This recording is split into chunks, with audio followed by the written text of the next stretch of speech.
If you want to learn about debugging and specifically debugging with Arduino, you are in the right place.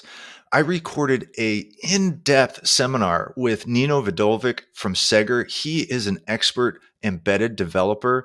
Segger is a company that makes tools for debugging.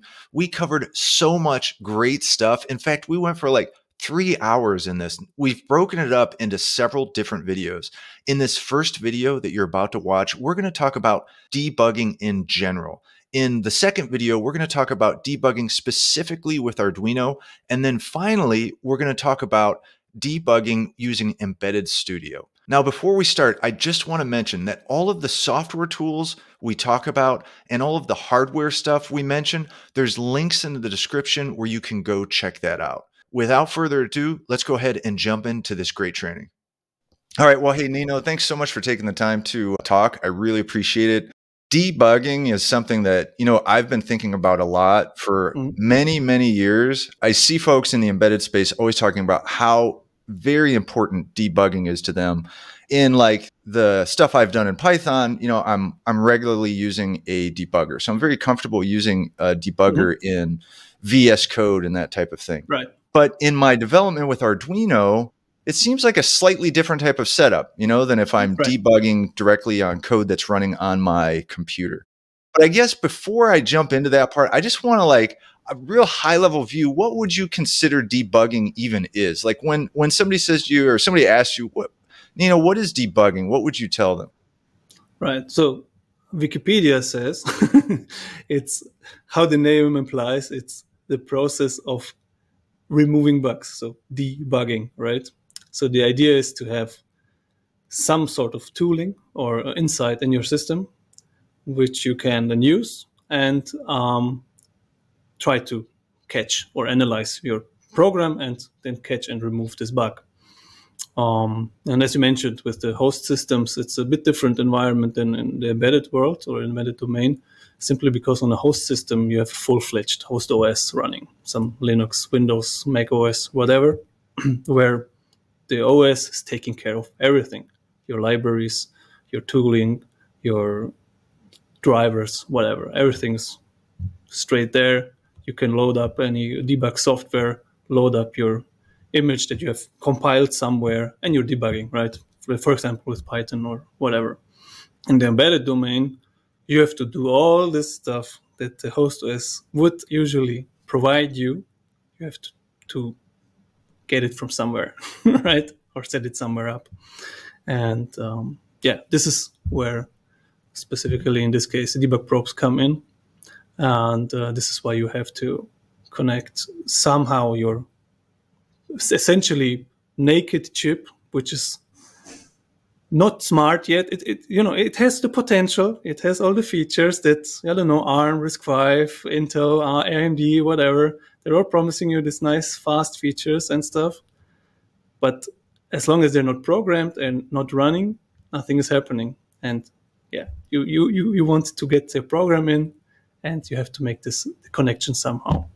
And usually your development environment is, of course, still on your host PC. So, and the debug probe is some interconnect between these two, let's say, setup parts, right?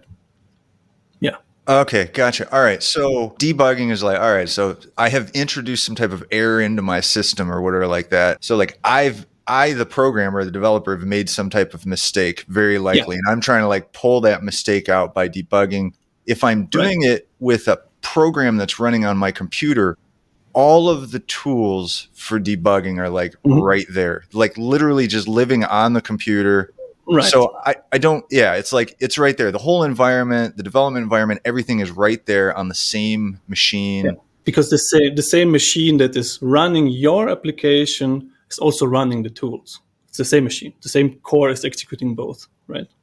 Okay, gotcha. Yeah. And so when the target chip that we're programming is no longer running on the same machine, now it's like we've just ripped this thing, right? Or or we've born this new thing. It doesn't have all of that auxiliary support, and that's what you're saying. The actual the physical hardware interface itself is, and so we're talking like debug probes, right? And that's basically And this confused me a little bit. I'm going to have a lot of questions.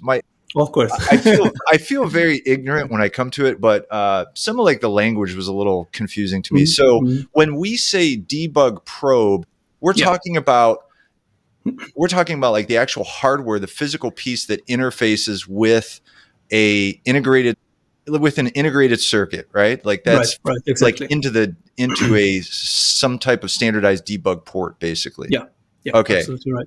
All right. And so, and this is where I'm trying to figure out. So the debug probe, that's not just the debugger, right? Like is there also software involved outside that doesn't work on the probe that's running on a host machine? Is that also the case? Yes. So historically, when the era of computer age started, right, you did not have any debuggers at all. You had a very limited memory space, right? And all the code parts was written in machine code. You would have to insert your program that you thought of line by line into the memory, and then you just let it run.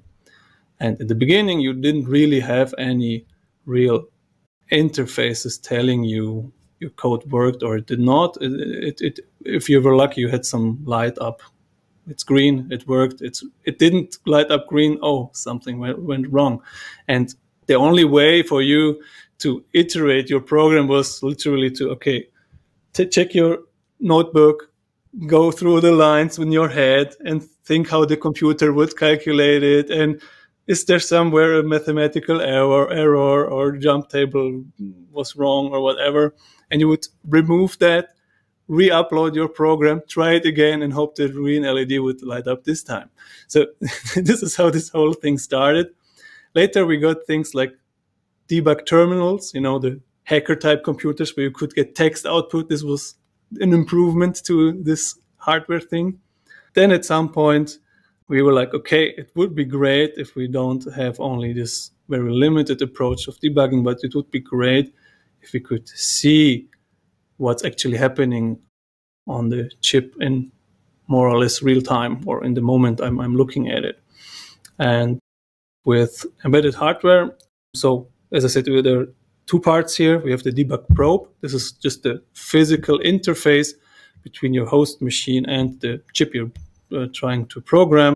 I will drop here the name JTAG. It's probably familiar with a lot of people, but if not, it's a standardized interface that's, I think it was introduced in the 80s or something, and is still one of the main and most important standardized debug interfaces, which is supported by pretty much everyone because it's an open interface.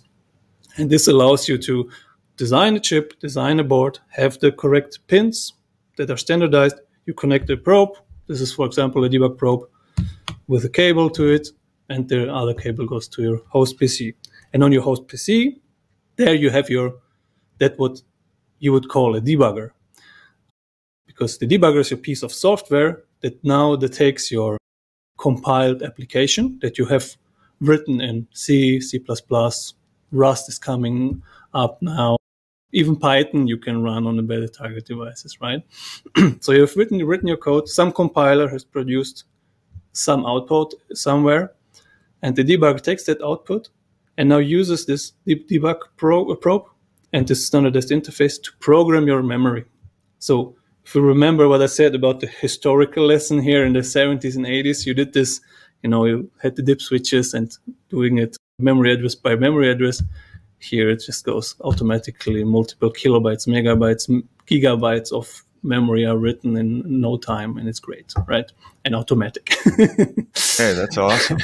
Yeah, and now that your program is on the chip, you can control the chip by, for example, resetting it, like restarting it, and also the program starts at the beginning where you expect it to start. And from then on, you essentially have control over your system and can pause it, continue wherever you want. You can inspect variables. You can change states of your chip while it's running your application and test stuff out, essentially, even without changing the code itself. So, yeah. Okay. All right. Okay. So there's a lot to unpack there. That's right. That's so cool. All right. So I guess the first place I want to like try to understand more is you mentioned the JTAG, and so and that is you said it's an open standard for connecting these boards. Okay, and so is that implemented in the chip itself? So these different chip manufacturers are saying, okay, I am going to make sure that these pins are available and they have this functionality so that people can hook up some type of debug probe. That's the thought there. Okay. So these days, yes. So it is integrated in your microcontroller itself, this interface with because the JTAG interface is just your pins, how you have to connect stuff. Like this is just the connector part. Oh, there's also a protocol standard here, so that the probe and the chip understand each other. So if you send a command, the chip will know he meant go, he meant hold, he meant read memory, write memory, whatever, right? So in all this standardized interface with the interpreter of the signals and stuff, this is all integrated in the microcontrollers that are available these days. Of course, this takes away a bit of silicon space, but these days we have nanometer processes in the silicon fabs, right? So this is no longer an issue. Like in the 80s and 90s, this was a problem.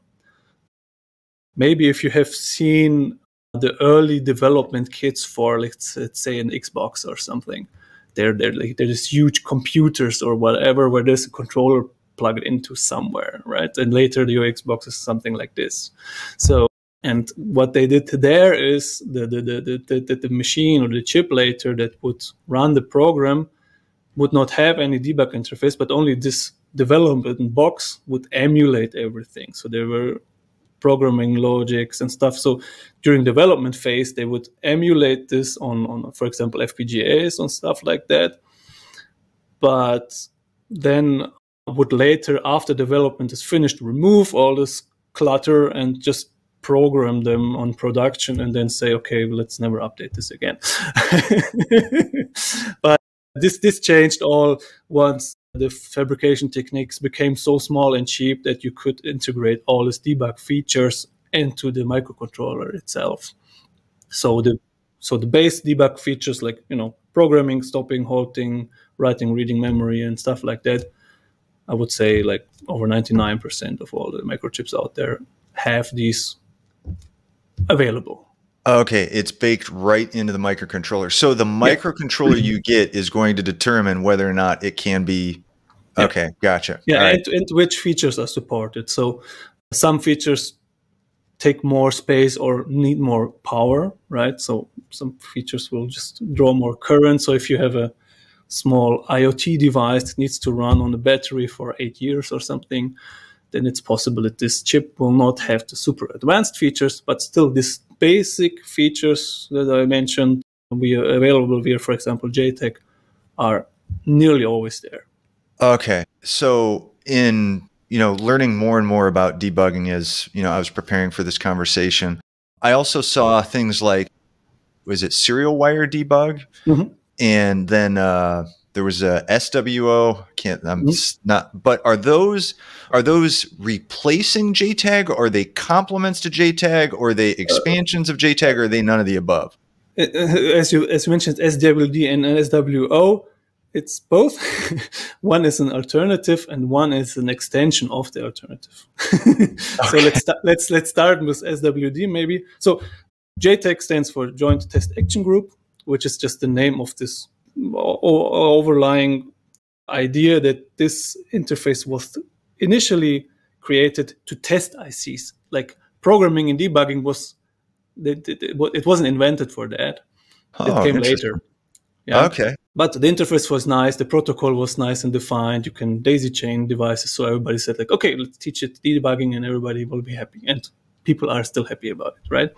But at some point, like one of the drawbacks with JTAG always was you need 4 to 5 GPIOs that you're giving up for this feature because you have, as I said, you have to connect this somehow to your computer, right?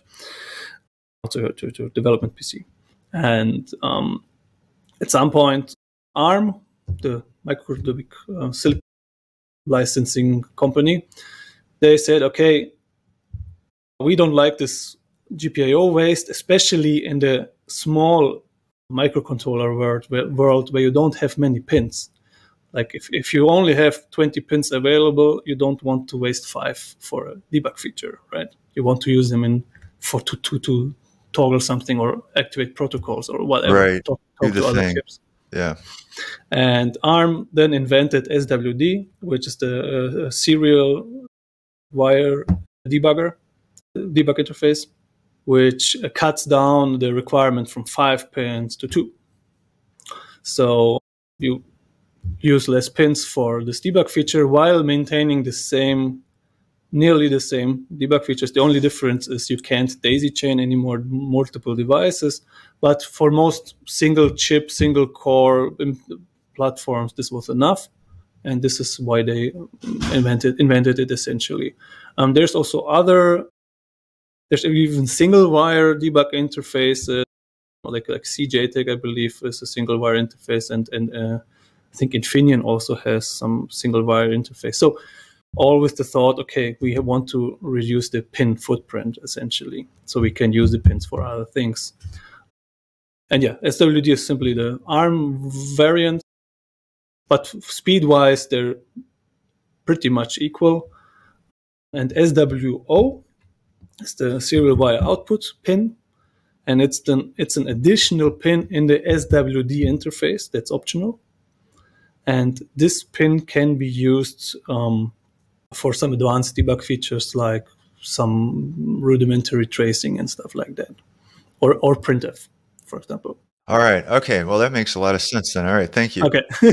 Okay. So another follow-on question from that, on kind of unpacking that, the whole debug probe stuff. Mm-hmm. So the debug probe is a piece of hardware that has interfacing with your target microcontroller. Yep. And then the debugger is the software that you're running on your host machine, your development environment.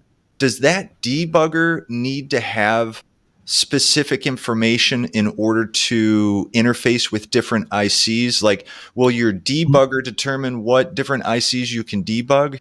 It depends a little bit on how the probe vendor does it, essentially. But usually, the way that it's determined what the debug probe supports is mostly defined by the software running on the host system. So usually, a probe vendor has some library that gets used to communicate to the debug probe itself over USB usually. Now, the way that the commands or which commands are sent for what target device, because different architectures and for example, ARM, RISC-V, MIPS, x86 and stuff like that, they all require different sequences to connect to them, to reset them and stuff like that. In the ARM space, for example, they have standardized what they could. So if you say, for example, I support a Cortex M4 architecture, there's a very good chance that if you can connect to one Cortex M4 chip, you will be able to connect to most of them. But then the next question is, will you be able to reset them, or do they require vendor-specific reset sequences or programming? What kind of flash controller are you? So it can go very wide, and that is why usually you will never really see someone that says, okay, we support everything out of the box, right? But for example, our motto is it simply works, right? So over now nearly 30 years, we tried to support as many target devices as possible that people either requested or we thought these are interesting chips. So this library is not 10,000 chips big, right? But there's also the approach, for example, to say, okay, we will support some general devices or main families, let's say, from a silicon vendor. And then we provide an extensive scripting interface where we give you an example script, and then you, as a user, have to implement the specific sequences that are required for your chip. And yeah. I see. Okay. These are the main approaches usually. Right. So in my mind, it seems like it would make sense for the silicon vendor. You'd think they'd want to make it easy to debug their chips. You think they'd want to standardize it, but maybe that's just not in the, maybe that's just harder said than done. I don't know. It sounds like it is. It sounds like there's a lot of different, I don't know, individual chip specific kind of things that kind of pop up. Like it's tough to really point at a specific, let's say, department at the silicon vendor, like it's the marketing's fault or the engineers are crazy, or because in my experience, there can be several reasons why something went wrong or doesn't follow completely the standard that you, for example, implemented. Then you have to do a workaround from them, right? So usually when a company tries to design a chip, they try to hit a certain price point for a specific target market, right? I believe if you follow just the engineering swish, they would want to have all the debug features with and all everything enabled, and then a big chip and millions of pins and fast clock speeds, and everything is great, and power consumption doesn't matter. Just let's go, right? But this is not what sells, right? So there's always some trade-off here that later makes it then into the design, of course, and silicon design is not something trivial. Right. So it's also a pretty complex process with a lot of intricate steps in the design process that can go wrong. I mean, it gets better these days because, for example, with this FPGAs, field programmable gate arrays, which are like how to explain them in layman terms. They're ICs that you can program to be something different every time, if that makes sense. Yeah. No, I'm familiar with the concept. Right. Yeah. And for example, for modern chip development of let's say ARM or RISC-V cores, they will use some FPGA platform and then emulate the core and the FPGA because this is as close to real silicon hardware as possible. And then later they hope that whatever they've emulated now will just work as fine in silicon, which is often the case, but you know how things are with right. It works in my lab, right? So okay, all right. So it really does take it takes having that debugger probe, having the correct connections, and then so the debugger itself is pretty darn important as far as making sure that you're going to be able to run those standard commands on the target chip. And then the target, it sounds like the target chip may or may not support all of the cool fancy commands there are. Yeah. And so that's on like the embedded developer then to kind of understand like, okay, hey, what are the and would that just be found in like the data sheet for the integrated circuit? That's where you kind of find that information to. Yeah, usually. Okay. So let's say that I would say the basic information for the basic features will usually be correct if they did not do maybe a bad copy paste job from a different manual. But let's say 95% of the time, what the data sheet or the reference manual of your chip says will be implemented in the chip, and you can use it. It gets a bit tricky for the advanced debug features, which I'm also maintaining the JTrace. I think we talked, wrote you per email about this trace feature, which is a more advanced debug feature. Yeah, there sometimes things make it into the manual that are not always true, right? So, gotcha. and I have to figure it out, and it's not pleasant if it doesn't work out, right? Yeah. Oh man, that would be a lot of work. I can only imagine. Yeah. All right. So I wanna like dive in here a little bit, and some of my questions might not even make sense. So feel free to push back if my question doesn't make sense. All right. But what I'm trying to understand is this debug probe. It's interfacing with the integrated circuit. Yeah. And when I think of just like using Arduino, right? So I connect my USB cable and I'm able to program my Arduino over USB. So it has uploaded the code from my development environment to my target integrated circuit. And now that code's just running on my microcontroller.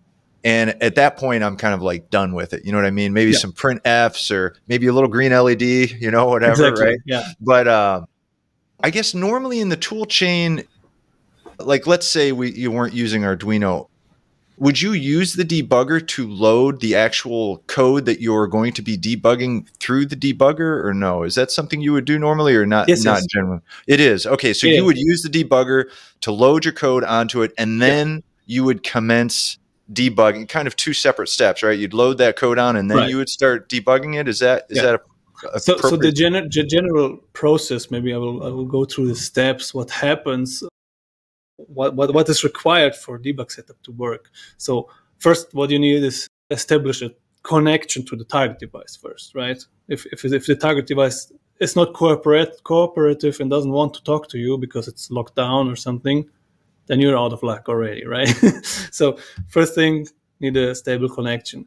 Second, what we usually then do is we reset the device so it's in a known state, so it's at the beginning of the execution cycle for the microcontroller. And that is the point then when we usually, if it has flash memory, we erase it, and then we program the new image that we actually have developed and want to debug. And now, depending on the architecture that you have, if you reset it again and let the target running, it will do things. It will start at a specific point. It will maybe expect certain things that are set in your image, so it knows what to do on startup of your application.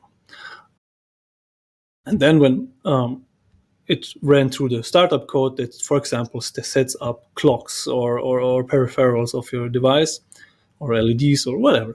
And then you end up in what you usually are familiar with from a host development system is the main function, right? So usually if you develop in Visual Studio Code or something, you have your main, right? And whatever happened before main, you have no clue on a host system and you don't care because you're running your application that started at main. On an embedded target device, you take care of everything that happens before main, right? So, yeah, and then usually a debugger would stop then at main, and from that moment on, you essentially have full control over your microcontroller. You're at a specific dedicated point in the program execution, which is usually displayed by a CPU register that is called the program counter. This is just a display of the current address and memory where the next where the current instruction is located that has been executed, right? Okay, all right. So there's a register. Okay, gotcha. All right. So there's a register on the target microcontroller that's tracking exactly where your kind of run cycle is, and then and then the debugger is it's reading that register, and so you're able to kind of know like, okay, and so just to make sure, I just want to say this again. I'm just repeating myself here, but when you are getting the code onto the microcontroller, all that you're uploading all the code at once. It's not like you're uploading. Okay, so you get all the code on there, and then you're going to start debugging. It's not like it's not like you're loading one instruction at a time or something like that. No. It's all on there. Gotcha. Okay. All right. And so the ability of the debugger to I guess I want to say pause the program. I don't know if it's really pausing it, but like to just kind of hold it in place, as it's kind of walking down. That is like been built into the integrated circuit, like that ability to have that kind of process go step by step by step, or execution is like it's part of the work that the integrated circuit, whoever made the integrated circuit did, right? As part of this whole like JTAG idea, the protocols. Okay, gotcha. And so the debug probe and the debugger is like taking advantage of that feature, and it's allowing you to like step through the code in that way. It's like, okay, all right. So you mentioned that one register that's kind of the counter of the execution. I know you'd given it a name, but are there are those registers also kind of standardized then for the JTAG? Like you would expect to see different type of There's a typical subset that you will find on many different architectures, simply because of the way how machine code needs to be executed in this type of architecture, right? And all these architectures that follow this principle have a similar way to how they call functions, for example. And because if you call a function, you can't give it parameters, right? And now you have to store somehow these parameters, and this is what usually CPU registers are used for. So you have standardized, okay, if I call this function in CPU register 0, 1, 2, 4, or whatever, I will have the input parameters. If I return, I will have the jump address where I have been called from in a different register and stuff like that. So the whole code and information flow is somehow always stored inside of these registers, because the CPU registers is what the CPU and the arithmetic unit are currently working with, how they're doing their mathematic operations and stuff like that with them, and their logic operations. But they can all have different names. So usually we will find this program counter that tells you where you are. So you will pretty much always find that, even on DSPs and stuff like that. But the number of registers can be different. They can be differently named. You can have registers that can be used for different types of arithmetics, for example, floating point stuff and stuff, so they can have different purposes and so on. But the base set is usually similar. So if you have learned one of these architectures from a register standpoint, you will see very familiar concepts and different, because in the end, all of them are running machine code. Gotcha. Okay. Yeah, that helps a lot. That was really good explanation. Let me tell you. Okay. No, that makes sense. All right. So like, let's say you start working with a new IC, you're an embedded developer. Like you're like, oh, okay, yeah. All right. Oh yeah, that's probably that register. And this is probably this register. And so it kind of has some smell of familiarity from one IC to another. All right. Okay. So I know previously you had mentioned that in real time with a debug probe and a debugger, like that whole setup, that whole tool chain, you're able to actually go in and change values in memory on the integrated circuit. Yeah. And so is what's happening there. So I've done this before, like with Python, and I guess I've been playing around with Arduino here, and it's really just, to me, it just feels like complete magic to be able to say like, hey, this variable's 4. Nope, it's 42. You know what I mean? Like, I don't know. So what's happening there, if I'm following this right, then is on my development, on my host machine, I'm changing a value, and I'm saying I want somewhere in memory on that IC, I want to change it from what it was to this new value. When I'm sending that from my host machine, it goes to my debug probe, and then my debug probe's doing its little interface protocol thing. It knows because this target chip is this, and then it is going to go to that place in memory where I have that value stored, and it is going to it's just going to update it right there. Is that what's going on when you're pretty much? So the magic essentially is just the memory write, but how does the debugger know, right? So this is, I think, the more interesting question. And as I said before, so you have this image that you have compiled from your IDE or a toolchain or whatever, and you load this with your debugger. The debugger now, this output file that it has, it also has all kinds of information about the program that just has been compiled. So it knows the names of the symbols, so the names of your variables, of your functions. It knows exactly where they have been linked to, so the memory location of them during runtime, they will know. So essentially, when you now have variable 1 and you want to track this variable, the debugger knows where the variable will be in memory, usually RAM. This is where your most of your variables are stored at. Not all, but the ones that you can change usually. And then the host PC or the software running on host PC will then create a command, send it through the debug probe, and tell the microcontroller, hey, at address whatever, change the value to this number. The microcontroller doesn't know that there's a variable. It's just data for it, right? And if a program accesses the data, it will just tell it it's this number. I don't care, right? But this is what happens. So we have the debugger. It has all the information about the image that has just been generated. This is why debug symbols, so-called debug symbols, are so important, because it tells us the whole story of what has just been compiled, and we know all the locations of all the interesting data that will be executed on the chip, and which we can then access with the debug probe. Okay, so that is the magic. All right. Yeah. That is so awesome. Yeah, I've just learned a ton in a very short period of time here. So this is great.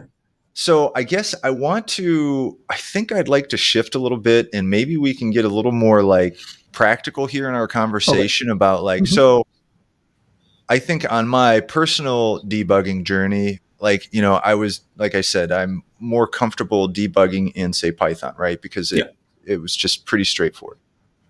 But let's say somebody like myself loves programming Arduinos. You know what I mean? The convenience is, you know, right there. It's just easy to do. Yeah. Let's say that they're also interested in debugging, like learning how to debug, right? Maybe the first question they'll ask, and I got to be honest, this is one question that I've asked, and feel free to reach out and smack me across the face if you just want to like choke me on this. But let's see. Okay.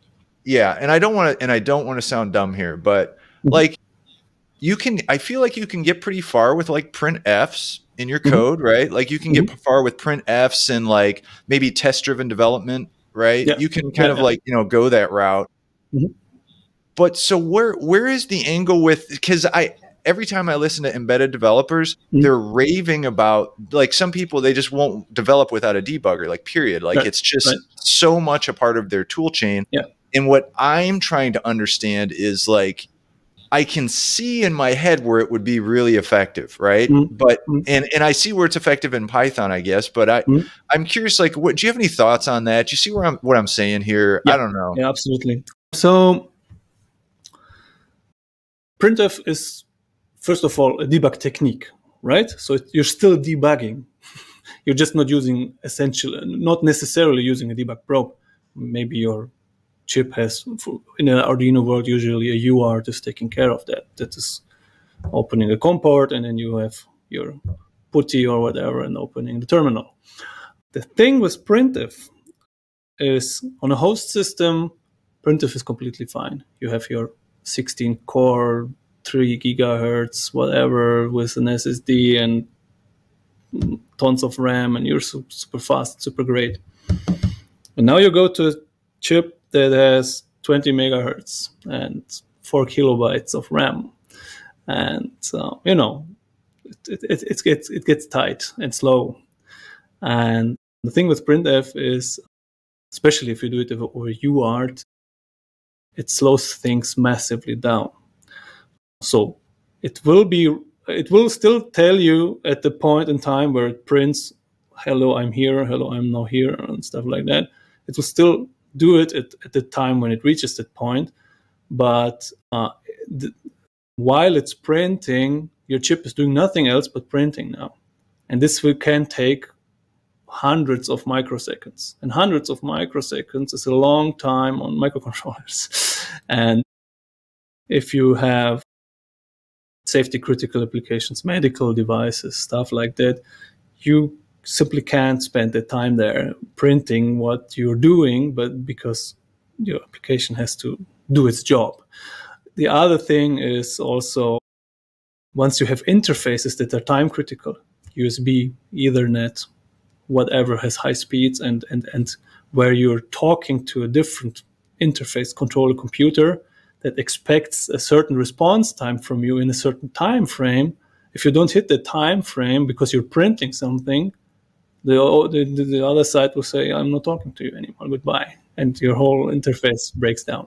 So this is why especially the UART printing is simply not applicable in many cases, where on a host system you just don't care because you're multi-threaded. One thread takes care of USB, one thread takes care of Ethernet, one is, you know, So it should simply spread the resources. And here you have a single threaded, slow single core. But for example, we talked about the SWO pin. This is something that ARM thought of because they were like, okay, we see this problem with printing, because printing is still a very strong debug technique, because it's a primitive form of tracing. It tells you how your program has flowed in certain intervals where you ever put them, right? And even can you give you data of variables if you have printf, like the formatted variant. But again, you don't want to spend a lot of time there. So SWO reduces this by, let's say, 100-fold or something, but it's still sometimes too slow for some use cases. That's why we at SEGGER have also invented a way where this can get reduced even lower, let's say, time spent in printf. So it again, like if it's called RTT, I think it's real-time transfer, where we're essentially using one of the debug features that ARM, or one of the architecture features that ARM has, we are using here to still be able to provide printf terminal for input and output, where you can still use this technique without running into these timing issues, essentially.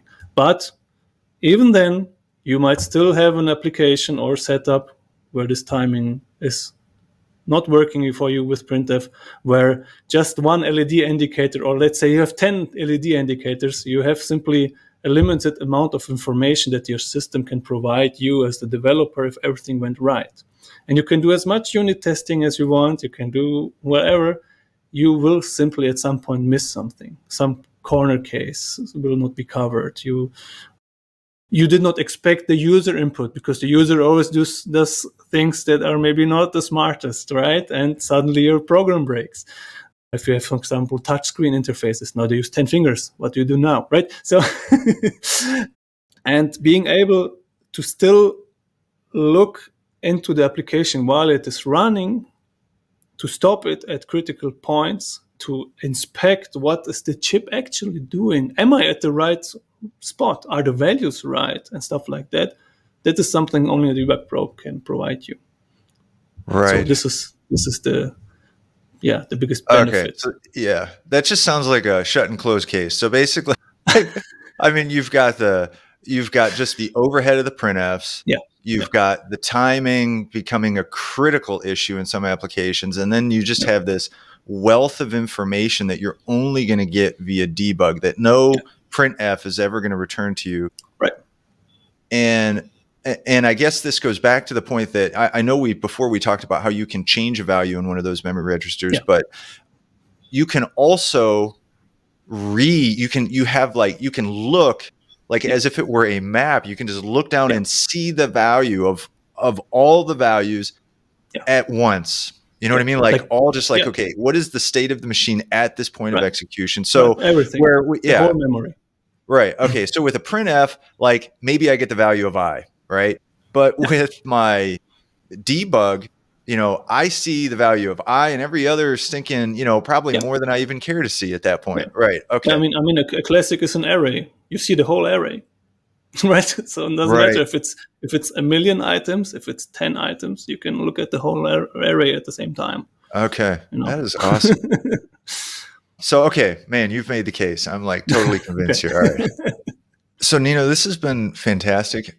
I want to keep going down this rabbit hole. All right. You've mentioned something a couple times now, and I really want to try to understand it. So do your best. I'm not the quickest person, but you've mentioned traces a couple times, right? Okay. And I'm not sure when you say trace, I'm not sure I understand what that means in this thing. So I want to learn more about it, but feel free to, I don't know, try a different couple ways to explain it if you think you can. Sure. So essentially tracing in the computer world, in the most basic principle, is sequential log that tells you how your code is or what has happened on your system. If you think on a host system like a Linux server, it would be your system log. So if you take a look in your log, Linux is constantly printing something that's happening on your machine, who is accessing it, what it is connecting to, blah, blah, blah. So you know what has your OS, in this case, executed in what order and what has happened. So every time there's some hacker doing a data breach, that is where the engineers have to look for traces. No, the pun intended. And in the embedded domain, you want to have something similar, but again, you don't have this full-blown host OS running with all this fancy logging and cores and stuff, but you just have this one little core, and you don't really want to printf, as we learned, because it wastes CPU cycles. So what some CPU architectures have implemented is a way to listen to this program counter that we talked about, that is telling us where what code part is being executed right now, and find a way to export this information, right? And if you know every single address that has been executed in your code, you know your code flow, and you can essentially use it like a time machine and go back in time and look what your code has done. And if it has run as expected or not, you can do tests like code coverage. Has my code been fully executed, or are there some if or else statements that have never been touched? Oh, this is untested code, right? So this is something that trace would be used for. As mentioned, the most primitive type is printf, because you simply, at certain points in your code, you print, okay, I'm at this function, I have done this and this and this, like a Linux log, for example. But the more advanced cores have trace encoders, essentially, which take this 32-bit addresses, for example, and then send them to your host PC, where you can log them in one way or another.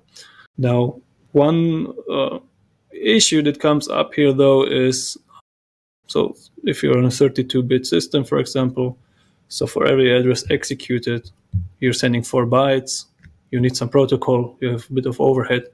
So it gets big very quick if you're talking about, let's say, 100 megahertz device that can quickly go into the hundreds of megabytes of data that is being sent to your host PC for analysis, and the host PC is saying, okay, hold on a minute, right? It's a lot, right?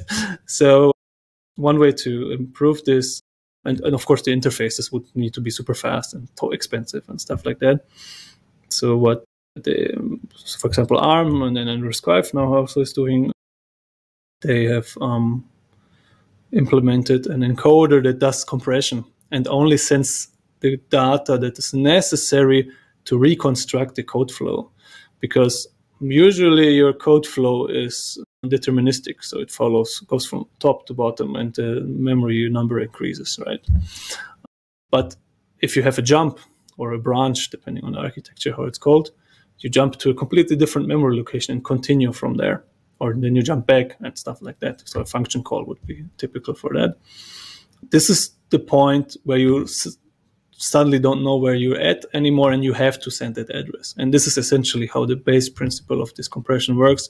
You only track these waypoints, send it to the host, and again, the debugger has all the information of the program that has been downloaded, so it knows exactly, okay, if I start at this address, I know every instruction and its size and stuff like that, so I can calculate the route that the code has taken, and the chip will make sure to notify me if something has changed around the route, along the way. So yeah, this is tracing. Okay, gotcha. All right, so the trace it's kind of like a log, and it's a log of each of those steps that's taking place. And is the trace then, it's being generated step by step? So every step, every clock cycle, I guess, is like you're generating another log entry. Yeah, essentially every time the CPU updates the program count register, things happen, right? So a lot of Right. registers get triggered and everything. And essentially, in this most advanced variant, which is also non-intrusive, which is very important, it essentially listens to this register and does its thing completely on its own and is compressing this data and trying to send it somehow out. And the core is not even realizing something has happened. The core is chugging along and at its normal speed and doing its thing. All right. And so on my host machine, on my development machine, that trace is like continually getting longer then? Is that right? As I'm executing? Is that okay? And the trace can be different depending on how I'm interacting with my or with my target IC, right? So if I were to press a button, then I expect that trace to change. Okay. I guess what I'm thinking is, man, you had mentioned it's like a lot of data or a lot to kind of like digest perhaps. And I'm just thinking of like a program that might loop over and over, let's say just to blink an LED. That trace then is just going to repeat itself over and over and over. Is that correct? You always get the same data again and again. Again, some encoders have this additional compression where they would, for example, if they notice they're in a loop, they would just tell you, okay, this is the address of the loop. And next time I will just tell you how often I have executed this loop. So okay, gotcha. All right, and so then I see, this thing 100, a million times or something like that. Okay, so as the developer, as the embedded developer, when I'm looking at the trace is the trace human readable or not really? Is it designed? I mean, like, is it translated into something human readable when you're looking at it on your host machine? We make it human readable. So on the protocol level, it's just sending you compressed addresses essentially and some information, or like different packets essentially they're called, right? Or messages, whatever.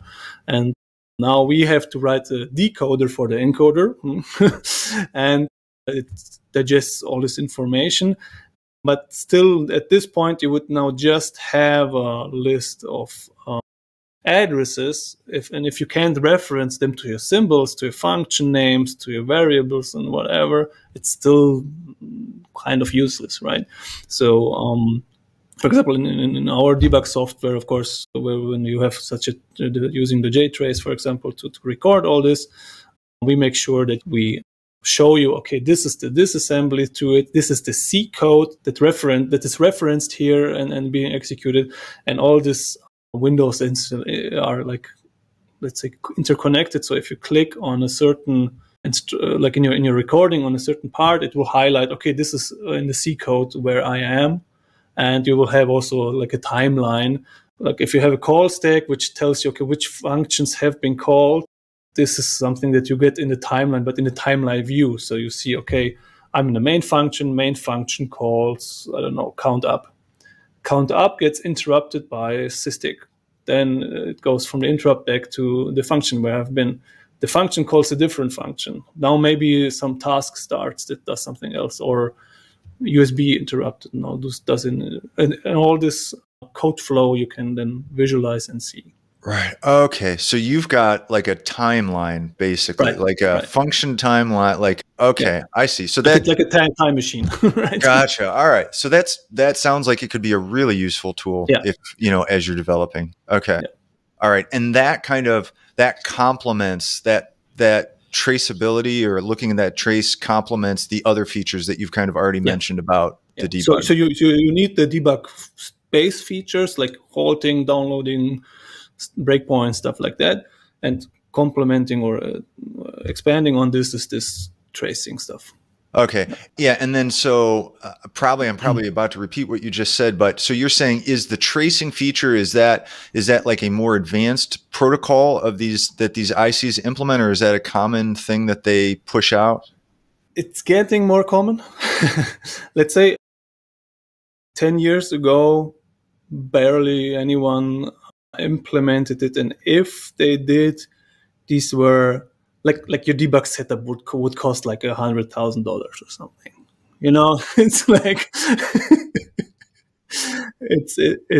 it was crazy expensive. It was extremely complex to set up, and I mean these setups still exist. I mean you still have your mobile phones, your Qualcomm chips with 9 cores or something that are in your mobile phone, and these are technically also sometimes traceable, and they connect now from 8 cores this data and do stuff, and so. But yeah, we're talking. We're no longer in the Arduino space, right? Way beyond there. Yeah. Okay.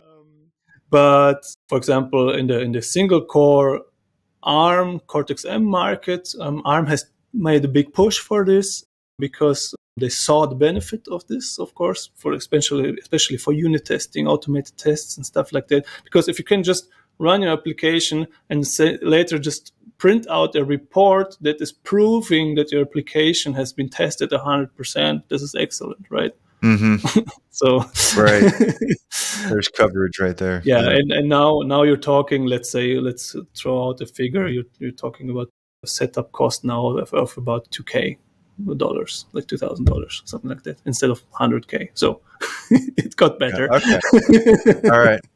That's really cool. Okay. And then part of that setup feature is part of that setup feature the hardware, or is it the software involved, or it's just kind of like the whole part? It's the whole package. Okay, so if the chip doesn't implement this feature, it doesn't matter if you have the probe, right? Right. But yeah, it's all this part playing together. It's the chip has to support it. You have to design it on your board. So you have to have this extra. It's usually extra pins if you do proper no impact tracing. If you just do printf, you're reusing the standard debug interface like JTAG. But if you want to have the advanced non-intrusive trace stuff, you have to design extra pins. In case of ARM, it's recommended to use 5 extra pins, 1 for clock, 4 for data, because it's a parallel port. And yeah, this is also, again, a trade-off for silicon vendors and chip manufacturers and board manufacturers and whoever, because you're, again, giving up 5 pins for an amazing feature. But again, if you're on a 20-pin device, you already used 5 for JTAG, now you're using 5 other for trace. It's getting tight, right? Yeah. Wow. Okay. Because it sounds like these are dedicated pins. These aren't like this is mutually exclusive, right? Yeah. I can't. Okay. Gotcha. Okay. All right. I mean, you can use them later for something else, but during development, while you're using this feature, it's only for this purpose. Okay, gotcha. Mm-hmm. All right, that makes sense. Okay, so you've completely sold me. I want to understand debugging more. I want to do it more. I want to get into the flow of it. Yeah. And I feel like a lot of things in programming and tech or whatever, a lot of the struggles come in just like setting up the tool chain, getting everything working. And I feel like once you can kind of get past that, then you can really benefit from a lot of these tools and stuff like that. So I guess I'm kind of interested in the angle I want to take is, let's say there's an Arduino enthusiast out there who programs Arduino regularly, and they want to try some debugging with Arduino. Yeah. Arduino somewhat recently came out with a new IDE 2, and they now have a debugger. I guess I'm just going to call it a debugger software that's kind of integrated into their IDE. Mm-hmm. I believe that IDE 2 is based on the same base that VS Code's based on. I can't remember the name of the software. Thea. Yes. And so the interface looks pretty darn similar to VS Code when I look at it, at least. It seems pretty exciting at first glance. You're like, oh, whoa, cool. All right, here's the software. But then you kind of realize, like, okay, well, there's more to this. You know what I mean? Kind of like the more that we've just talked about for the last 40 minutes here. Yeah. And so what do I need as an Arduino guy to get into this? Like, what would you recommend? Because Segger's, if I understand correctly, maybe I'll have you say it, but like the meat and potatoes of Segger is like building these tool chains for developers, right? To help them write to code better and do better development using the tools that we've kind of been talking about. Yeah, absolutely. So I like to say that what Black and Decker or Bosch are for the tradesmen, we are for embedded system engineers, right? So we we create your tools that you have to work with every day, and we try to make them as pleasant and as easy to set up as possible, because you have to work every day with them. And And we even use our own tools for our own products. So we have this internal development loop, which is probably also why we got to the, let's say market position where we are at these days. But yeah, now if you're with Arduino, what you usually have, you have your Arduino board that you have purchased. It's pre-programmed with the Arduino bootloader, which when you plug it into USB, it will show up as a VCOM device, and the Arduino IDE will recognize it, and this is how you upload usually your sketches, right? Now, with the Arduino IDE 2, Arduino is now stepping into the more professional market, because they're saying, okay, we hear you, community, because they not only have the tinkerers and you know the makers as customers, but they realized, hey, people are actually using our stuff in professional products, right? But what they were always lacking is some proper way to debug, because as we learned, with just printing, you are limited, either due to time constraints or to the information that is being made available by the debugger or the debug interface. So what they did is, okay, they went with Thea, the VS Code base, created this sandbox. And I mean, VS Code is an excellent editor, so it kind of even makes perfectly sense to go with a great editor, with a great plugin interface for different debug plugins, and provide something that works out of the box, right? Now, as we learned, it's unfortunately not enough to just have the software on the host PC. You also have some way to connect to your chip. You need this debug probe, essentially, if you want to tap into this actual debug features from your chip. And this is where, for example, our probes come in, the J-Links. So we have for example, the J-Link Edu Mini. This is the small variant. I even have it here. Maybe just show it. So this is also the variant for private and educational use. So if you're at a university or do just projects at home, this is the probe you can get with a big discount compared to a professional probes, but it has the same feature set, right? So you get all these great features that our professionals use, but can use it for your tinkering. So, and then what you need is a Arduino board. And let's say you now want to stay in the Arduino world because they have this board support packets, you have all your drivers there, and you're familiar with the interface. You then need a board that currently supports debugging in its board support package. This is not the case for all chips from Arduino. Currently, it's limited to the ARM chips, and I think the one ESP32 board that they have released. So all the older Atmel boards simply are not supported, but most of the ARM boards are, simply because ARM has also this amazing standardized debug interface that they have implemented. I will send you a link later, or I think you even maybe have it with the list of boards that, according to Arduino, support this feature. Right. Okay. Yep. And why it is important for the board support package to support this currently is that on the one hand, you can only load your debug probe configurations, so how to connect to the chip when this board support package supports it. And another important thing that should not be missed is in the new IDE, you have the option, let me just check so I don't say it wrong. I think under Sketch. All right, here, yeah, under Sketch, and then you will find an option there, Optimize for Debugging. Why is this important? We've talked earlier about that the debugger, the debug software on the host PC, it needs to have the debug symbols. So it needs to know the locations of variables, stuff like that.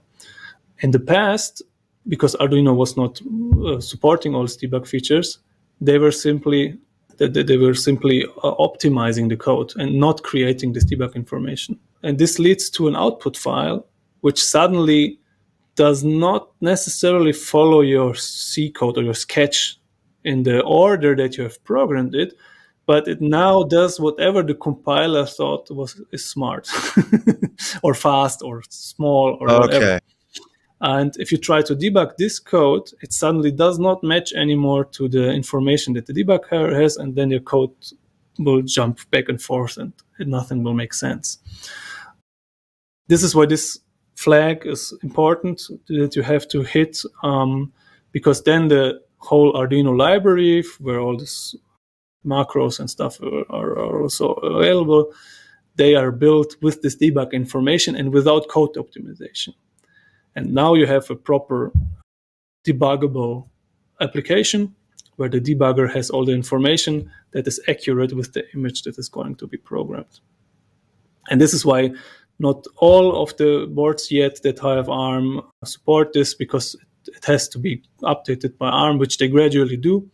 But yeah, so if you don't see your board on there yet, it will most likely come in the next couple of weeks, months, whenever. Okay, so whether or not the Arduino board is going to support it is going to be based on first it's going to be based on the board support package for that board. So like, if you're using a new, and I feel like Arduino, the IDE has gotten a lot better over the years as far as recognizing a new board you connect and then kind of automatically adding that board support package. But I feel like in the past you've kind of, and you might still have to do it, you manually go in and just add a, download a board support package. But that information, which also has information about like, different names for pin, constants for pin names, all that stuff, but that debug stuff you're talking about would be in there in that board support package to make the debugging possible. And so I guess that it sounds though that like that's going to be the addition of new debug support is going to be a cooperation, or like Arduino is going to have to do some work, because I imagine they're the ones making these board support packages in the community, but also like working with the vendors to make sure that they've got the correct information and stuff like that. Okay. Yeah. So I think this will get bigger and grow. I mean, Arduino's they're new to this, right? They're learning. We have worked with them actually in many of this initial project when they also launched their Arduino Pro platform with the Portenta board H7, I think, and stuff like that. So we worked in the past with Arduino also on these topics, because they needed some input from us who are like 30 years in exactly in this industry, right? So, and yeah, we did some amazing projects there. And this is essentially initially it was the Pro IDE, and this now turned into this IDE version 2. Right. So this is where this all also came from. So we're now, we're quite tightly knit now, and you can even find the JLinks now in the Arduino store even. So you don't even have to use our distributors or what, but you order your board, you order the JLink from the same store. Yeah, that's what I ended up doing. I was able to buy it right from Arduino, mine right from Arduino, which was handy. So somebody would need to get the debug probe. Is the debug, and this is where I feel like the cable that the debug probe and the cable that connects the debug probe to the target microcontroller, in this case, let's just, an Arduino development board. Those are two separate things, right? Like I have to make sure that I've got the right debug probe and the right adapter to fit to my specific board. Is that right? Exactly. So unfortunately, there's no one fits all. With all these different connector interfaces, it's always a question of some kind of trade-off. Either you're trying to have a small connector, or you want a stable connector, you want some with great signal quality, you want something that's foolproof, maybe, so you don't connect it the wrong way around. So there's so many different connectors. They're all standardized, but even if they're standardized and if there are 20 connectors, you need essentially 20 adapters, worst case, right? Luckily, Arduino doesn't do it with 20 different interfaces. They have picked some reasonable ones. So one that is used on their bigger form factor boards. So, for example, on the new what's called Arduino Uno R4 Minima, for example, or the Arduino Zero, I believe, and the Genuino, and like all the form factors that are a little bigger, like this.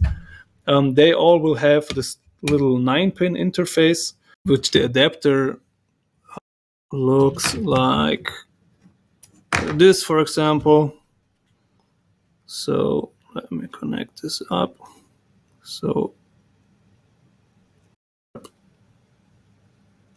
there, nearly there. All right. So this would be, for example, the JLink Plus.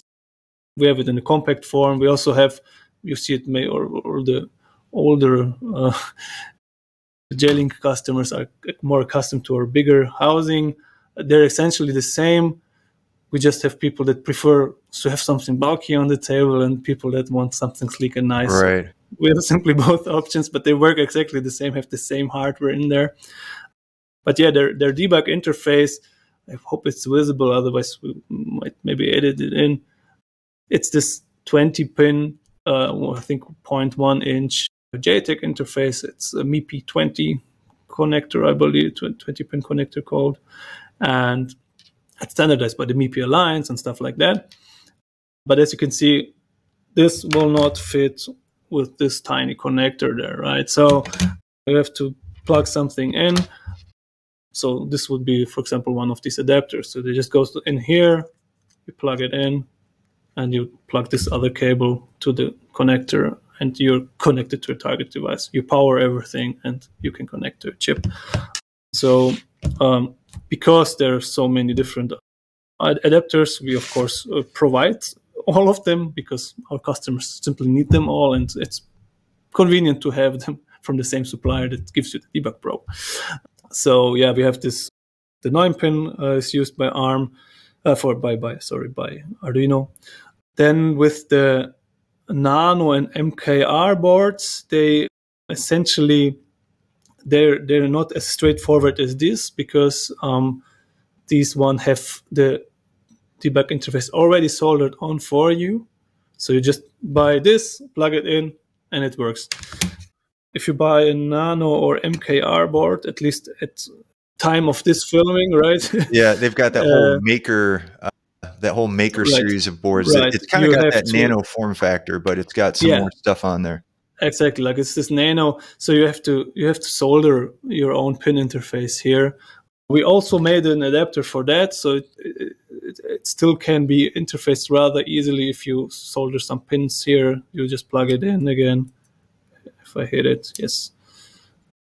And then again, this side goes into the big JLink. This small side can be connected to the JLink IDE Mini because it's a little smaller. But yeah, so adapters are always available. Of course, there are also other adapters available. There is one case, I believe, with some of the nanos, you have to you may have to make up your own cable because you only have solder pads for the debug interface. But to be fair, they come from a time when Arduino simply did not have debug features necessarily as a primary target on the roadmap yet. So they were simply not a priority to be easily accessible. I'm pretty sure that all boards that will release in future that have the potential for debug features will have a relatively easy accessible interface. Right. Okay. So it sounds okay. So in back to the trade-off for Arduino, like, okay, does this board that's really directed towards the hobbyist market, do we want to spend the money on some pins that, 0.1% of our users are actually going to take advantage of? Right. It make sense for us? Yes. So in the maker line of boards they just have like pads exposed, right? That are to those debug pins on the integrated circuit. And so you literally so what you would have to do, and I don't want to make it sound like a lot because it's really not that much, but you have to buy some header pins, that are like little pieces of metal, and you are going to have to solder them on there on the back of the board. Right. And once you've done that, then you can take that adapter cable you were talking about, and you can just hook it up to that, and that's gonna allow you to debug that board.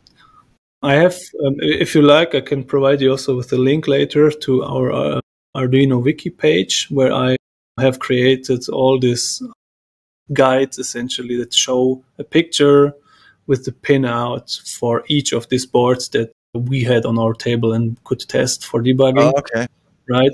So it comes with instructions essentially how to do this solder job, so you connect the right pins to the correct pins on a JTAG. Yeah, no, that would be really helpful. Yeah.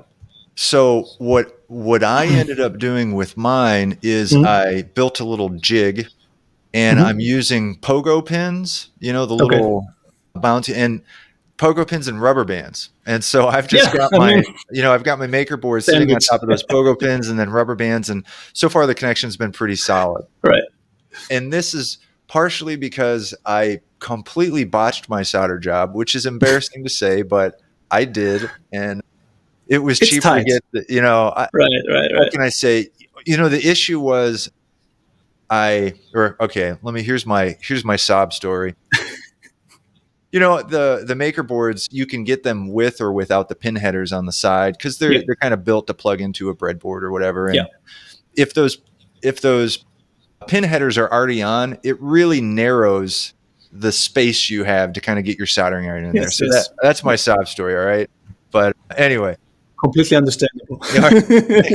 But I will say, on the Arduino R4 Minima, the Uno Minima, that pin interface is really simple. I mean, like you said, you just stick it right on. That's it. That's all it takes. Right. I mean, you can still plug it in the wrong way, but pro tip, if it doesn't work one way, try the other. I know. I can verify that you can plug it in the wrong way, because I kept reading the error message. Like, what's wrong with my target voltage? I don't get it. It took me about, 20 iterations of that to finally realize, 20 iterations and more time than I want to mention, to realize, oh, Mike, you know what? It might be easier than you think. So anyway. Right. So, okay. So you mentioned, because I just want to get clear, because I think people are going to be excited about playing around with this, with the debugging and getting into it. So you've got the J-Link EDU Mini, and then you mentioned that other one. You showed me that slightly larger one. This is the J-Link Plus Compact. The compact. And so it's a J-Link Plus Compact. Yeah. And so is the J-Link Plus Compact, let's say somebody were to decide to go for that, and it's a higher price point. If they were to decide to go with that, it's the same feature set, but it's giving you could use it then on some type of production code or something. Is that the thought there? Or is it also adding different features? Or well, it does add you some features, we have a faster chip in here, because we just have more space, so we can integrate more hardware in here. So your download speeds will be faster. If you, for example, use the SWO feature, you can reach higher speeds for transfer and stuff like that. But the biggest difference is, of course, the use case. So the one you are allowed to use for educational private use, and the other is for any commercial context. So once you go commercial, you got to use the other probe, right, from a licensing point. Additionally, we have the cheapest entry point for professional use is the J-Link base. It works. It can be used with any ID and stuff like that. It has the same features from a datasheet point like the J-Link Plus. The difference to the Plus, although, is that you get additional licenses. For example, our standalone debug software that can work with any toolchain output, for example, is called Ozone, and you can use Ozone with a J-Link Plus or higher for free. With a J-Link base, you would have to purchase an additional license.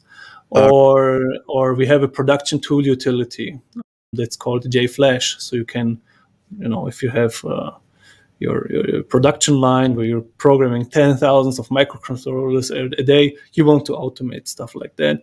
We have a software for that, but this is something that, of course, nobody needs. That's just developing and stuff like that. So we have this distinguishing, but it's just a software license difference. And last but not least, essentially we have an unlimited breakpoint feature. So it allows you to, we will maybe talk later about, or maybe show also how the debug interface in the Arduino IDE works. But essentially one feature that you have is so-called breakpoints. So you can not only halt and resume or pause your application, but you can also set markers in your code, so-called breakpoints. And when that code is reached, or that code address or this time in code is reached, the chip will stop automatically. Typically, your application is downloaded into Flash, where it resides and then just executes, so it even survives power cycles. Now, if you're developing in Flash, you also want to set as many breakpoints as you want in Flash. And for example, ARM, depending on the architecture, you have a hardware limit from the IC or the MCU itself, which tells you how many you can set maximum. For example, 4. So you can use 4 such points. The chip will automatically memorize this address and stop when it reaches it. But if you need 5, you're out of luck, right? So, and this is something that SEGGER invented. Also, is the Flash breakpoints, where we can now set an unlimited number of breakpoints even in Flash. For example, in RAM, you can always do this because RAM is reprogrammable at any time. But in Flash, this is usually not the case. But we have a technology there that allows you to do this even in Flash. And this would also be a difference between the products. Okay. Yeah. But if you like, I can also provide you later a link to our model overview, where we have a nice table which shows all these model names and then what features do they have, how fast are they, what are you getting, what they're not getting, stuff like that. Right. Okay. And if I understand correctly, like the debug probe can work with all different types of ICs. Like that's kind of the idea, right? It's not like I'm buying this debug probe because I need to. It's like, hey, this is a tool that you can use on all different type of target ICs and okay. So gotcha. we are also, so this is, I think, also one of the biggest selling points. We're not locking anybody in. We're like, okay, you buy this probe, you get access to the whole supported devices database that we have, like all this over 10,000 devices from all different vendors, be it ARM, be it RISC-V, be it PIC, be it Renesas RX, be it whatever we do support, you will have it. You have access to it. And even with software updates, when we add new chips, it's included. You just update the software and it works. So somebody getting into this, they're going to need to decide on what probe they want to use, and what debug probe they're going to want to use, and they're going to also want to make sure they get the right adapter for the board they plan on using.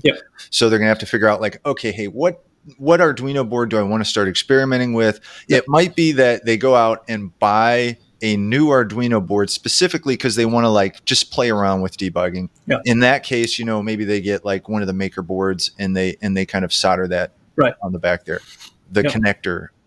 So they actually a little tip maybe here for the selection of your Arduino board. So from the existing ones that are currently supported in Arduino IDE for debugging, I actually saw that the Arduino Zero is a similar form factor to this, also supports it, and it even has an onboard debugger already on the board itself. So you would, in this case, not even require an external debug probe, but you could just plug the USB port in, and now it's not just an UART interface, but per default it's the Atmel eDebug thingy software, and this also allows you to use the debug config. And what's also great is a couple of years ago, when Atmel still existed, now it's Microchip, we actually created a reflash tool. So all these onboard Atmel thingies, you could reflash them to be a J-Link. So what you do is you get this tool from us, connect the board, we recognize it, and you ask do you want this to be a J-Link now? And then it transforms into a J-Link. It's obviously a bit limited because we are limited by the MCU that the board is using. But you are then able to debug the chip on there the same way you would hook up, for example, your maker board, like the Arduino guide shows for JLink or whatever, but without the need of an external JLink. So this is an extra one. I just found out yesterday when researching this that they actually have this board.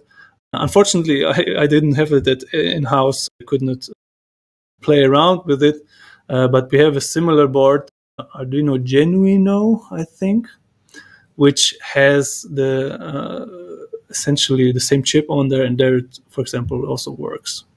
Okay, so and maybe as a tip.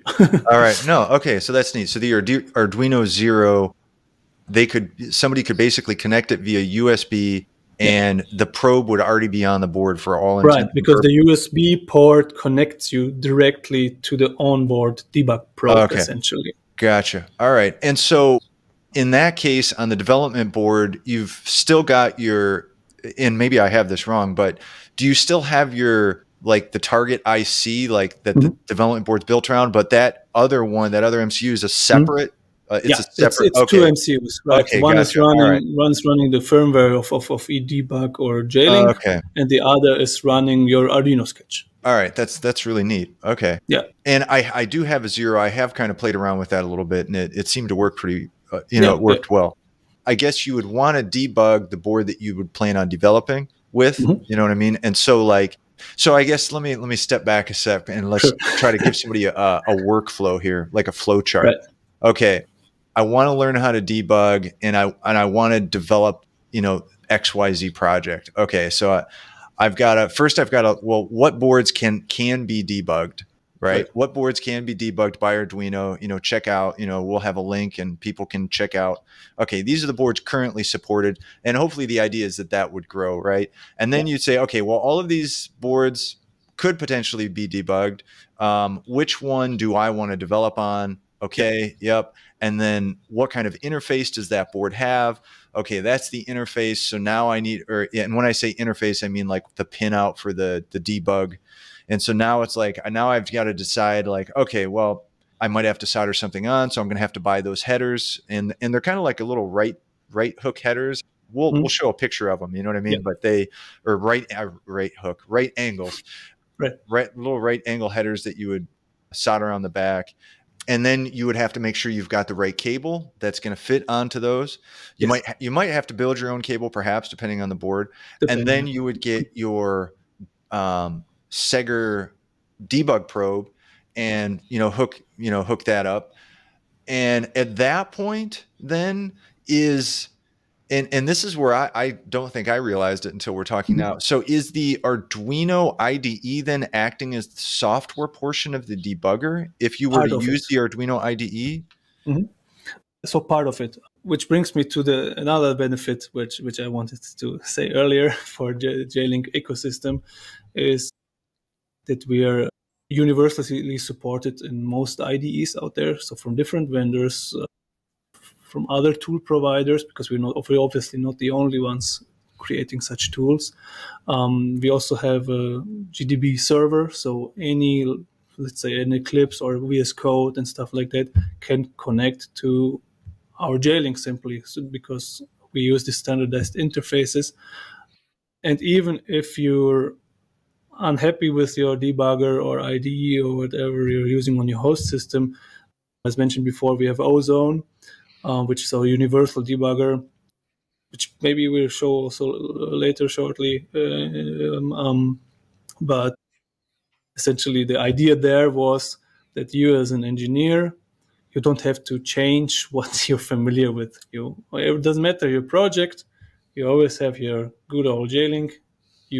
Because whatever creates the code, the tool chain, the code editor, the IDE, whatever, that might change depending on the project you're working with, especially in a commercial context, right? So from project to project, depending what licenses are bought, blah, blah, and what budgets are there. And with JLink and Ozone, you as an engineer, you always have the same setup. And you move to the next project, you still have the same setup. It's a different target device. Yes, it's different adapter maybe, right? You have to power it differently. But from what you're familiar with from a debugging perspective, it all looks the same and works the same. as mentioned before with the GDB server. So this is what is also used for Arduino IDE or the VS Code Cortex debug plugin, I believe it's called. What we do here is you write a JSON config file where you essentially tell it, okay, this is the name of the target device, because this is something that our debug probe or our debug software needs to know, so we know if we can run the standardized default stuff and it simply works, or if this is one of the chips where we had to implement workarounds for, right? So this is why we need to know the name of the chip that's on there. But yeah, this is the interface that's used there. So this is also described in the Arduino guide. When you set the name, then you also set the path to our GDB server, which is part of our software pack that you can just download for free from our website. It's available for macOS, Linux, and Windows. So we're always multi-platform here with all our tools. Yeah, and this is how we make it work with any platform, whatever you prefer.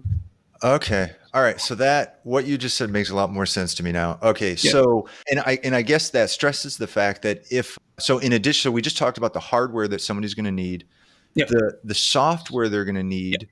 Yeah. They'll need some additional software, and that would be downloading that GDB server, which, and you said is it freely available then from SEGGER? Yeah, I think it's called JLink Software and Documentation Pack. It's on our download page. I think the whole pack is, let's say, 50 megabytes or something. And they're like all kinds of tools. Like there's the JFlash tool that I talked about. There's the JLink Commander, which is like our Swiss Army knife tool, where you have this little command line thingy where you can do basic debugging with and troubleshooting with your board without having to launch your gigantic IDE or something. It's just a little tool, and you just check, okay, is the connection working? Is the voltage showing correctly up, and stuff like that, right? Yeah, and then all kinds of others. A little bit. Yep. Right. Okay. Okay, so then you download this JDB soft server, and you mentioned that, and it's like kind of a whole package of tools there that you can download from SEGGER. Yeah. And you download that to your host computer. Those tools they're not going onto your microcontroller or anything. No, like right. They're always on the host. They don't touch. Gotcha. Yeah, they don't touch the microcontroller. And then what the IDE is simply doing is just linking those two then, right? So the work then is really being done by the JDB server. Right. A big part of that work. There's the logic essentially, because the debug software is just telling us, now go, now stop, write memory here, write memory there, breakpoint, I don't know, watch this variable, blah, blah, blah. And what we do is we transfer these standardized commands, and then to convert it into the language that this particular microcontroller understands, so we get the proper response, and then we give this response to the debug software, which then displays it in one way or another.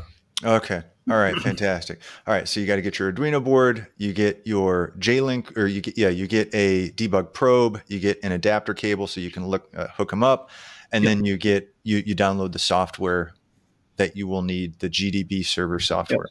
Okay. This might be jumping back a little bit, but when let's say you're not coding in Arduino land, does the debug probe provide power to the target microcontroller, or not generally? Or never? Or I'm just curious, like it depends. So from the standardized MIPI Alliance interfaces that are implemented, it's not available. So you always have to power your board externally via USB or whatever you have thought up, some 5-volt jack or right. But ARM has made a, let's say, substandard for the main connector type, where they define 5-volt input that a debug probe could provide. Because the idea here is that for microcontrollers, A USB powered probe might be just enough to provide power to a whole board, because your board will only be as large as your hand maybe. So all these components in there will maybe or probably draw less than 2.5 watts that you could get over USB 2.0, right? So this is the idea that ARM was pursuing here. But as said, the JTAG interface is here since the 80s, and it's on chips and devices that have completely different power requirements than just 2.5 watts, right? We're talking cars, trains, airplanes, stuff like that, right?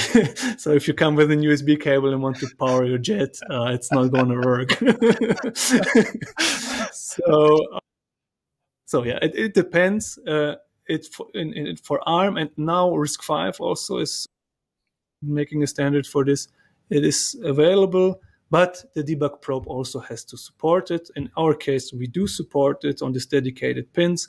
They simply provide plain 5 volts, and you can do on your chip with it whatever you want. 5 volts can sometimes be tricky if you have a 1.8 or 3.3 volt target. But even for that, we all, of course, again, have adapters, so you don't have to step down the voltage on your board, but instead you can do it before. Gotcha. Okay. Okay. So, all right, that makes sense. So when I'm connecting things together, I'm going to be connecting my Arduino board with a USB cable like I normally would to my computer. Mm-hmm. And then I will also have my probe, my debug probe, connected via USB to a computer. So I've got two things here, and then I'm going to connect my probe to the board. So I've got two things going to USB, and then the connector going from my from the debug probe to the Arduino board. Okay. But if you design your board that way that you can power it via this pin interface from the J-Link, then you can simply remove the second power supply to the board, because the J-Link is providing that power. And maybe important note, per default, this feature is off, right? Because we don't like hot wires being connected to random interfaces. Who knows what happens there, right? Okay, that's good to know. All right, so will I, process-wise then, on the Arduino IDE, is it normal then for people just to upload their code the way they would normally in the IDE, just pressing the upload button, or could you do it either way and load the code over the GDB interface? The faster way is using the J-Link via the GDB interface, because our flash loader is significantly faster, because we use the direct debug interface, which just runs at higher speeds than the UART interface can. So this is the difference. If you press on upload, it will typically use, to be honest, I didn't try it. I know that usually if you press upload, it uses the standard USB Arduino stuff. In this case, it would upload over UART, which is reasonably fast, because the applications that you've programmed with Arduino are relatively small, so you don't really will notice the speed difference. But would this be a couple of megabytes and you're programming like 40, 50 seconds, and instead if you program it with us in 2 seconds, it makes a difference. Oh, yeah.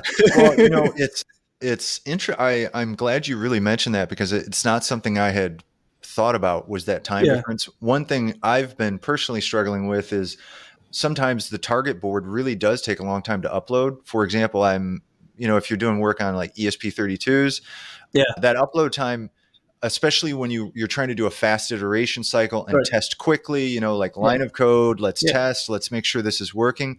That 20 or 30 seconds can be like just taking knives to like, come on. You're just sitting there. And it can really just kind of logically mess you up sometimes, when you're trying to keep that flow. So that's something I'm going to explore for sure. Well, hey, if you are still watching, that means you are totally into learning about debugging. Check out this next video where we talk about specifically setting stuff up for debugging with Arduino. It's really in depth. It's going to cover so much stuff that you're wondering about. Here it goes right here. Check it out. This is part 2 of 3.